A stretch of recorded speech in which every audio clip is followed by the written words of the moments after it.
Hello students, I welcome you on your very own YouTube channel Manoj Jangir Classes. और आज की class में हम बात करने वाले हैं कि condition of agricultural Indian agricultural system basically on the eve of independence, यानी या फिर state of agriculture on the eve of independence. Students, ये काफी बार आपके पेपर में इसके ऊपर क्वेश्चन बेस्ड जो है होते हैं, आते हैं और आते ही रहते हैं। यहां पर सबसे पहले अगर हम बात करें कि एग्रीकल्चर का स्टेट क्या था, एग्रीकल्चर की कंडीशन क्या थी, सिचुएशन क्या थी at the time of independence, तो यहां पर सबसे पहली चीज जो हमें प्रिवेल होती है दैट इज सब्सिस्टेंस फार्मिंग। तो इंडिया में ज्यादातर लोग जो थे उस वक्त सब्सिस्टेंस फार्मिंग करते थे। आपको पता है 85% of population was engaged in agriculture. Before independence की बात कर रहा हूं मैं, यहां पर 85% जो था, इसके बाद 72% on the eve of independence जो है 72% जो है परसेंटेज हो गया। इसके बाद यहां पर मैं बात करूं तो सब्सिस्टेंस फार्मिंग का मतलब होता है that production for self consumption, यानी कि इंडिया में जो फार्मर्स थे वो ज्यादातर खुद के लिए प्रोड्यूस करते थे and the left over part was sold to sold in the market. जो बच जाता था, मार्केट सरप्लस कह सकते हैं उनके पास, या फिर जो भी उनके पास बच जाता था उसको मार्केट में बेच देते थे। लेकिन वो ये जो प्रोडक्शन करते थे वो मार्केट बेस्ड नहीं होता था, बेसिकली सेल्फ कंजम्पशन के लिए होता था और उसके बाद बचे हुए पार्ट को मार्केट में बेच दिया जाता था। The second point is high degree of uncertainty. अब एग्रीकल्चर में हाई डिग्री ऑफ अनसर्टेनिटी जो है बेसिकली सबसे मेजर इनपुट की बात करूं that is rainfall. Irrigation facilities बहुत ज्यादा नहीं थी तो रेनफॉल पे ही डिपेंडेंट थे and that is why Indian agriculture is like it is considered as gamble basically. Fine, तो यहां पर इसको जुआ कहा जाता है कि अगर रेनफॉल बेसिकली हुआ तो good rainfall good crop, bad rainfall bad crop, basically no production, you can say no production even. So high degree of uncertainty का मतलब ये है कि ज्यादातर जो है वहां पर अनसर्टेनिटी रहती थी क्योंकि ज्यादातर लोग जो है डिपेंड करते थे रेनफॉल पे। रेनफॉल होगी तो प्रोडक्शन अच्छा होगा, रेनफॉल नहीं होगी तो प्रोडक्शन अच्छा नहीं होगा। सो अनसर्टेनिटी रहती थी जिसकी वजह से भी एग्रीकल्चर जो है काफी इंपैक्ट हुआ।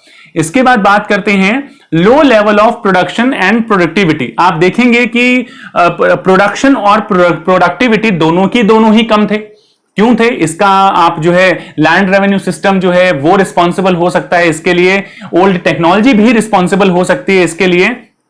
इसके अलावा जो इनपुट्स जो थे उनको टाइमली नहीं मिलते थे वो भी रिस्पॉन्सिबल हो सकता है। यहां पर हम बात करेंगे प्रोडक्टिविटी और प्रोडक्शन के बारे में। तो first of all let's talk about productivity KG per hectare. 1947 में एज यू कैन सी कि व्हीट की जो प्रोडक्टिविटी थी वो थी 660 केजी पर हेक्टेयर और 2018 और 19 में ये इंक्रीज होकर हो गई 3408 केजी पर हेक्टेयर। राइस की अगर प्रोडक्टिविटी की बात करें 1947 में it was 665 KG per hectare, जो आज के समय में 2018 और 19 के में 2665 यानी कि 2665 केजी पर हेक्टेयर हो गई। ओवरऑल अगर आप इन दोनों का कंपैरिजन करें तो मैंने रिजल्ट यहां पर निकाल के रखे हुए हैं कि अगर आप व्हीट की प्रोडक्टिविटी की बात करें तो इट हैज इंक्रीज 5.2 टाइम्स, यानी कि ये जो प्रोडक्शन है व्हीट का it was 5.2 times lower than the current production. यहां पर राइस की बात करें तो ये 4 times lower than the current production जो आज के टाइम में हो रहा है, इससे 4 गुना कम था। इसके बाद बात करें प्रोडक्शन की, प्रोडक्शन जो है वो 1947 में 64 लाख टन था व्हीट का प्रोडक्शन और राइस का प्रोडक्शन था 220 लाख टन। प्रोडक्शन जो है आज के टाइम में हो गया है व्हीट का 991 लाख टन और राइस का प्रोडक्शन बढ़कर हो गया है 1156 लाख टन। आप देखेंगे कि जो व्हीट का जो प्रोडक्शन है वो 15.5 टाइम्स लोअर था 1947 में, यानी कि आज के टाइम में बात करूं तो लगभग 15.5 गुना जो है प्रोडक्शन बढ़ चुका है, 15.5 टाइम्स। और यहां पर अगर मैं बात करूं राइस के प्रोडक्शन की तो ये 5.3 टाइम्स लोअर था इन 1947 और अगर आप इसको समझना चाहें तो समझ सकते हैं कि आज के टाइम पे ये लगभग 5.3 टाइम्स प्रोडक्शन बढ़ चुका है। So this was the state of production and productivity eight that time, जो बहुत कम था। रीजन मैं आप लोगों को बता चुका हूं, लैंड रेवेन्यू सिस्टम इसका एक रीजन जो है वो था।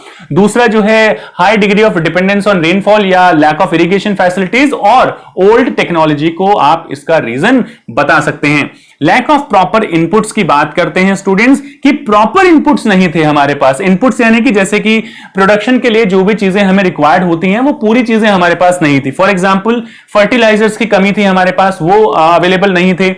और टेक्नोलॉजी वो तो ऑलरेडी मतलब 1947 की बात कर रहे हैं, तो you can understand that what was the condition of technology at that time.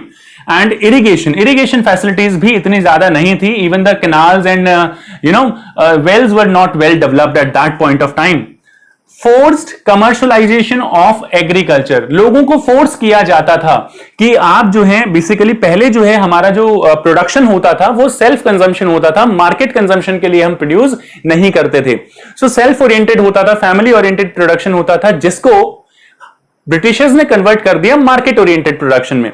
तो कमर्शियलाइजेशन होने लगा क्रॉप्स का। And what happened in between, basically जब कमर्शियलाइजेशन होने लगा तो फार्मर्स जो हैं उनको जो है बेसिकली अट्रैक्ट किया जाने लगा, एडवांस पेमेंट दी जाने लगी कि बेसिकली आप जो है कैश क्रॉप उगाइए, यानी कि आप जो है जूट उगाइए, आप जो है कॉटन वगैरह प्रोड्यूस कीजिए। तो आपका जो प्रोडक्शन था जो सेल्फ कंजम्पशन के लिए होता था, वहां से शिफ्ट होकर आप मार्केट ओरिएंटेड प्रोडक्शन करने लगे। इवन कंडीशन ऐसी हो गई थी कि फार्मर्स को खुद के कंजम्पशन के लिए भी मार्केट से कैश में जो है ये जो ईटेबल्स हैं, जो फूड ग्रेन्स हैं, वो परचेज करने पड़ते थे। तो बेसिकली कमर्शियल इंडिगो, जिसमें आप एक बहुत इंपॉर्टेंट फैक्टर ले सकते हैं, जिसमें जो है बेसिकली जो राइजिंग इंडस्ट्री जो थी ईस्ट इंडिया कंपनी, उसको डाइंग के लिए इंडिगो की जरूरत पड़ती थी। तो वो जो है फोर्स करते थे ब्रिटिशर्स इंडियन फार्मर्स को इंडिगो प्रोड्यूस करने के लिए। और जब भी इंडिगो किसी जो है बेसिकली लैंड पे प्रोड्यूस किया जाता है, उसके बाद वो लैंड जो है बिल्कुल भी इनफर्टाइल हो जाती है, आप उसके ऊपर और कोई दूसरी चीज का प्रोडक्शन नहीं कर सकते। तो फोर्स कमर्शियलाइजेशन भी जो है एग्रीकल्चर का वहां पर होता था।